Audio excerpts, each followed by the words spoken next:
तीन IC लागतात XOR and OR. हां त्यातलं XOR काय करणार आपलं इनपुट घेणार पहिलं. तर पहिलं इनपुट दिलं आपण XORला. XORला पहिलं इनपुट दिलं. तीन इनपुट आहेत नाही XORला पहिलं इनपुट दिलं. आता जे XORचं आउटपुट आहे का तेच दुसऱ्या XORचं इनपुट असतं. ओके. दुसऱ्या XOR गेटचं इनपुट असतं. मग एखादं दोन असतात आपल्यात. हां बरं. पहिलं झालं. आणि तिसरं इनपुट जे असतं का ते XORचं हे दुसरं इनपुट.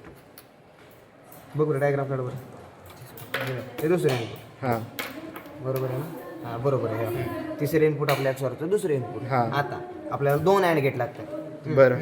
पहिलं अँड गेट आपलं पहिल्यासारखंच, ह्याला दोन्ही जोडून घ्यायचे. हां पहिल्यासारखा हा पॅटर्नसारखा. हा पहिल्यासारखं. फक्त दुसऱ्या अँड गेटला थोडं वेगळे.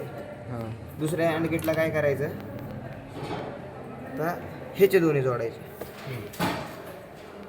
हे पिन एक मोकळी सोडा मध्ये ही आउटपुटची पिन आहे. बरं. ह्याचं पण ह्याला. आता दोन्ही अँड गेटचे आउटपुट ऑर गेटला. बरं. दोन्ही अँड गेटचे आउटपुट ऑर गेटला.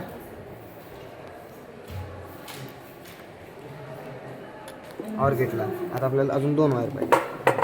आता ह्याचं आउटपुट आपल्या जे दुसरा XOR गेट होता हां त्याचं आउटपुट दिलं आपण इथं. बरं. ओके.